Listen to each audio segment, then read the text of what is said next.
What's happening? What's happening? What's happening? Happy Monday morning, everybody. How you feeling? How you doing? Everybody excited?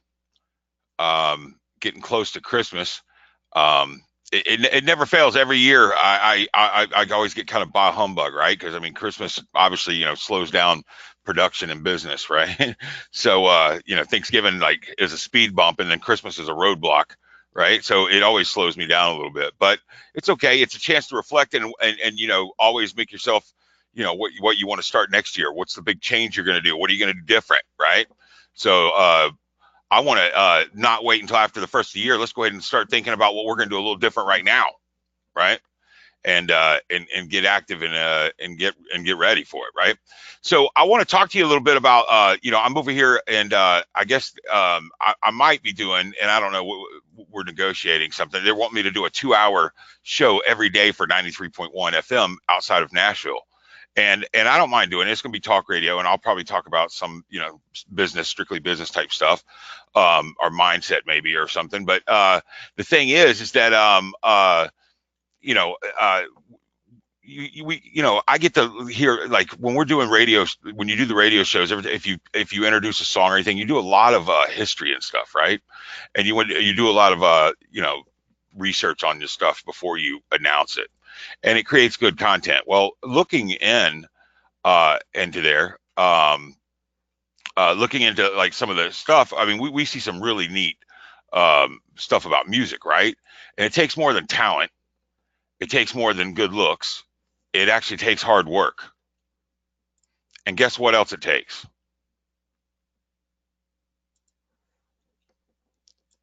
Sales. That's right. It takes sales. Man, I tell you, you can go to just to a local bar around here and there'll be a phenomenal performer playing like at an open mic night or something. And you're like, wow, this guy's just crushing it, right? But the difference between the great and the ones that almost kind of made it, or what should have made it, were great singers, great guitar players, or great musicians, right? They weren't closers.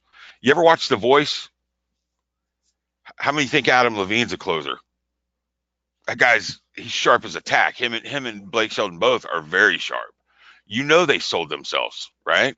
You always got to learn to market and sell yourselves. Well, I wanted to tell you a little story. There's an artist from that in Nashville. This is back in the '70s.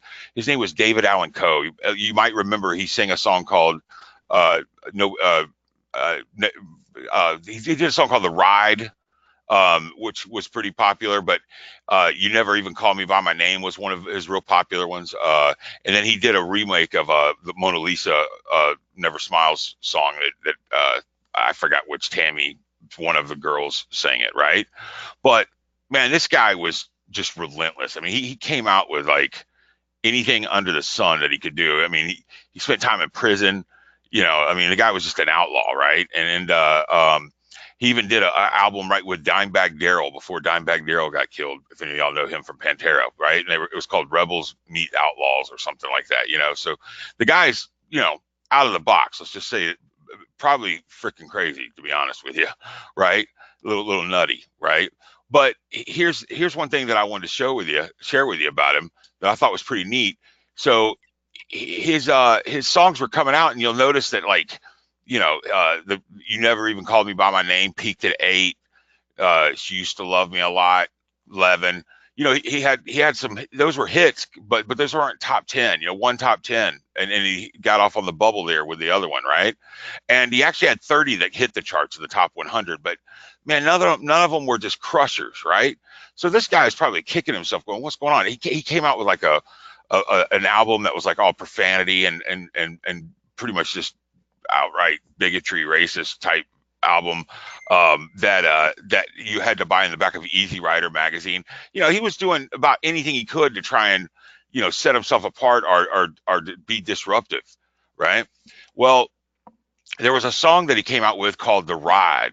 And I remember exactly. I've seen this guy live twice, but I remember exactly where I was standing when I first heard this. And when you hear this in the song, man, it would send chills up your back. But basically, he talks about he's uh, thumbing from Montgomery, which means he's hitchhiking. How many of you heard this song? Anybody? Listen to it on YouTube when we get off. I want you just to hear what I'm talking about. But whenever he's singing or the song, he basically says he's stumbling through Montgomery, and a stranger pulled up next to him in a Cadillac, an antique Cadillac, and he jumped in, and the guy goes, son, can you play the blues? Can you bend the guitar strings? Can you make people, cry when you sing? He's like explaining what it takes as he's riding up 65 to Nashville. And at the edge of Nashville, he goes to let him off, and you can see he goes just south of Nashville. He turned the car around. And he said, "This is where you get off, boy. I'm going back to Alabama." And he goes, "If I stepped out of that Cadillac," I said, "Mister, many thanks." He said, "You don't have to call me Mister. The whole world calls me Hank." So Hank Williams Sr., right, died in West Virginia with a cocaine overdose, right? And he's had his son, Hank Williams Jr., that's, went on and was pretty successful.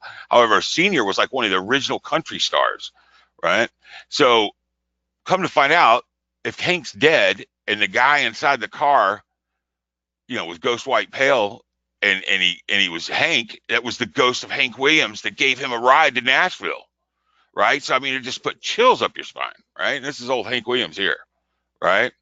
So when the guy was playing this song, when David Allan Coe played the song in the Grand Ole Opry right here in Nashville, when he said those lyrics that I just showed you, when he said, "The whole world calls me Hank," the power and everything in the whole building went out.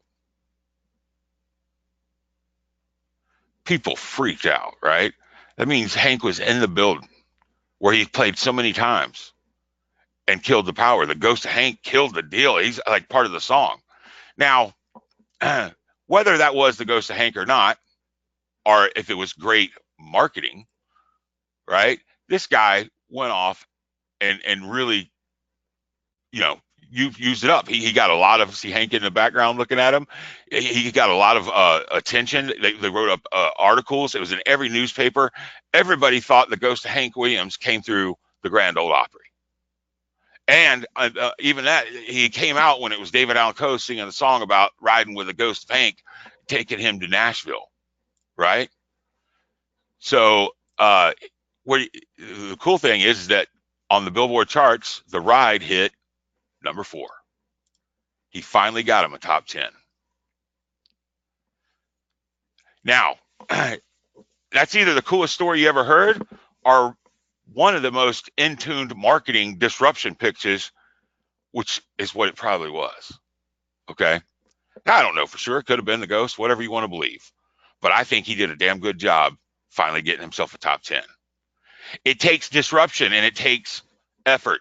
It takes something out of the box. Obviously not what he was usually doing, because he couldn't get that top 10 and he couldn't get, this was one of his top songs he ever wrote. So think the same thing with your core 4. Websites, search, video, and social.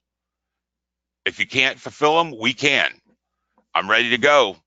Think disruption and take action the way David Allan Coe did, okay? Thank you so much, and don't wish, do. See you guys. I appreciate you so much. Talk to you Thursday.